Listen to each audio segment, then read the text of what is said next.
NCP party NYC Telangana రాష్ట్ర అధ్యక్షులుగా Andhra Pradesh state ఇన్ఛార్జిగా ఉమ్మడి తెలుగు రాష్ట్రాల ప్రజలకి అడ్వాన్స్గా నూతన సంవత్సర శుభాకాంక్షలు తెలియజేస్తూ నేను ఒక చిన్న సూచనని నేను ఇవ్వాలని చెప్పి ఈ మాట్లాడటం జరుగుతుంది. ప్రతి సంవత్సరం నూతన సంవత్సరంలో అనేక మంది యువత యాక్సిడెంట్ల ద్వారాగా ప్రాణాలు వదిలేస్తున్నారు.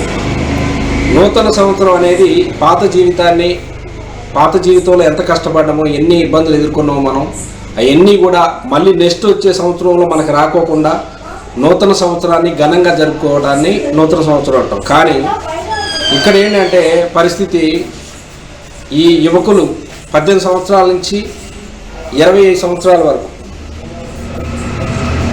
ఆ జనవరి 1 రాత్రి విచ్చలవిడిగా తాగి మద్యానికి, గంజాయికి,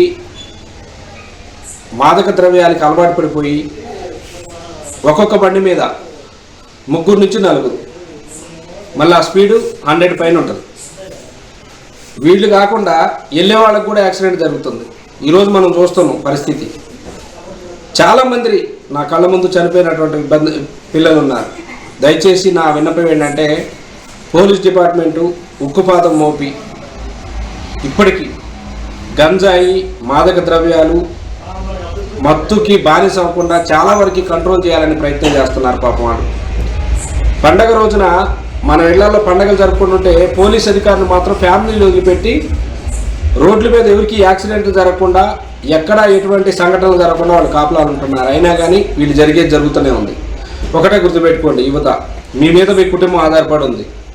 మీరు మాదక ద్రవ్యాలకి, మత్తు పదార్థాలకి, తాగుడికి బానిసలయ్యి మీరు యాక్సిడెంట్లు అయ్యాక హాస్పిటల్లో ఉంటే మీకు ట్రీట్మెంట్ చేయడానికి డబ్బులు లేక అనేక రకాల ఇబ్బందులు ఎదుర్కొంటున్నారు ఫ్యామిలీలు. నేను చూస్తున్నా కళ్ళారా. దయచేసి మీకు ఒక బ్రదర్ లాగా, ఒక స్నేహితుడిలాగా, ఒక కుటుంబ సభ్యుడిలాగా నేను చెప్తున్నా, నూతన సంవత్సరాన్ని ఎంతో సంతోషంగా ఫ్యామిలీతోని, కుటుంబంతో జరుపుకోండి. ఆ నూతన సంవత్సరం రోజున మీ కుటుంబాలకి బాధను మిగల్చొద్దు. ఈరోజు చూడండి, బొగ్గపాడులో మొన్న కుర్రోడికి యాక్సిడెంట్ అయింది. 4 రోజులు హాస్పిటల్లో ఉన్నారు. ఉన్న ఎకరం భూ అమ్ముకున్నారు వాళ్ళు పాపం. ఈరోజు చనిపోయాడు ఆయన విజయవాడలో. నిన్న గంగారం దగ్గర ఇద్దరు, ఒక అమ్మాయి, తమ్ముడు, అక్క, ఇద్దరు చనిపోయారు. అట్లా ఒక రోజుకు వచ్చేసి ఎన్ని వేల మంది చనిపోతున్నారంటే యాక్సిడెంట్లలో. దీనికి ప్రధానమైనటువంటి కారణం తాగుడు, మద్యం, గంజాయి, మాదక ద్రవ్యాలు, చెడు అలవాట్లు, కోడిపందాలు, పేకాట, కోడిపందాలు. దయచేసి యువతకు నేను ఇచ్చే పిలిపేటంటే, ఎన్సీపీ పార్టీ తరఫున నూతన సంవత్సరాన్ని సంతోషంగా ఫ్యామిలీతో జరుపుకోండి. ఇళ్లలో ఉండి మీరు బయటికి పోయి తిరిగి ఇంటికి వచ్చేదాకా గ్యారంటీ లేదు. కాబట్టి దయచేసి నేను చెప్పేది మీరు తప్పుగా అనుకోకుండా, ఒక ఫ్రెండ్గా, ఒక స్నేహితుడిగా, ఒక భారతీయుడిగా, నేను కూడా ఒక పౌరుడిగా మీ అందరికీ నేను చెప్తున్నాను. ప్రతి ఒక్కళ్ళకి కన్న తల్లిదండ్రులకి బిడ్డలంటే ప్రేమ ఉంటుంది. మిమ్మల్ని కని పెంచి 20 సంవత్సరాలు వచ్చిన తర్వాత యాక్సిడెంట్లు అయి మనం చనిపోతే ఆ ఫ్యామిలీ ఎంత దిగులు అయిపోతుంది, ఎంత అనాథలు అయిపోతున్నారు అనేది మీకు తెలియదు. నేను చూస్తున్న కళ్ళారా. దయచేసి లాస్ట్ అండ్ ఫైనల్గా నా పిలుపు ఏంటంటే, ఈ పండగ సందర్భంగా ఇప్పుడు న్యూ ఇయర్ అయిపోయిన తర్వాత మళ్ళీ సంక్రాంతి వస్తుంది. సంక్రాంతి, న్యూ ఇయర్, ఈ 2 పండగలకి ఒక్క ప్రాణం కూడా బాగకూడదు అనేది నా ఆలోచన. యాక్సిడెంట్ జరగకుండా ఉండాలంటే మనం మన స్థాయిలో ఉండాలి. తాగుడు బంద్ చేయండి ప్లీజ్ దయచేసి. గంజాయి మరీ భద్రాచలం ఏరియా, సత్తుపల్లి కానీ, భద్రాచలం ఏరియా కానీ, కొత్తగూడెం కానీ, అన్ని ప్రాంతాల్లో, ఏజెన్సీ ప్రాంతాల్లో బాగా విస్తరించిపోయింది. ఇవాళ ఒక్కొక్క పిల్లవాళ్ళని చూడండి, నోటి దగ్గరికి వెళ్తే వాసన తట్టుకోలేని పరిస్థితి. పోలీసులు ఉక్కుపాదం మోపుతున్నారు, కానీ ఎట్లా వస్తుంది అనేది కూడా అర్థం కాని పరిస్థితి.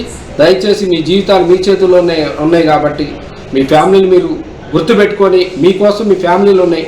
ఈరోజు ఒక్కొక్కళ్ళ మీద, ఇప్పుడు ఒక పిల్లవాడిని కానీ పెంచి 20 సంవత్సరాలు ఆయన ఏదైనా ఆదాయం అయితే ఇంటికని అనుకుంటారు, కానీ మధ్యలో చనిపోతే వాళ్ళ పరిస్థితి ఏంటి?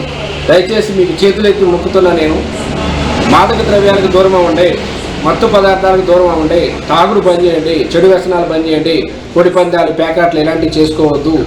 భారతదేశం ఏ రకంగా ముందుకు తీసుకెళ్ళాలి, ప్రభుత్వానికి మనం ఏ రకంగా సహకరించాలి, ఎదటి వ్యక్తికి ఉద్యోగం వచ్చింది నాకే రకంగా వస్తుంది, మా ఫ్యామిలీ ఇబ్బంది పడుతున్నారు, నేను కూడా ఏదో ఒకటి చేసి నా ఫ్యామిలీకి సపోర్ట్ చేయాలన్న ఆలోచనతో మీరు ఉండాలని చెప్పి ఎన్సీపీ పార్టీ తరఫున మీ ఫ్యామిలీతో అందరూ కూడా ఈ 2 పండుగలు, నూతన సంవత్సరం జనవరి 1, సంక్రాంతి, ఈ 2 పండుగలు కూడా అందరూ ఉమ్మడి తెలుగు రాష్ట్రాల్లో ఉన్నటువంటి ప్రజలందరూ కూడా సంతోషంగా జరుపుకోవాలని పిలుపునిస్తున్నారు. నమస్తే.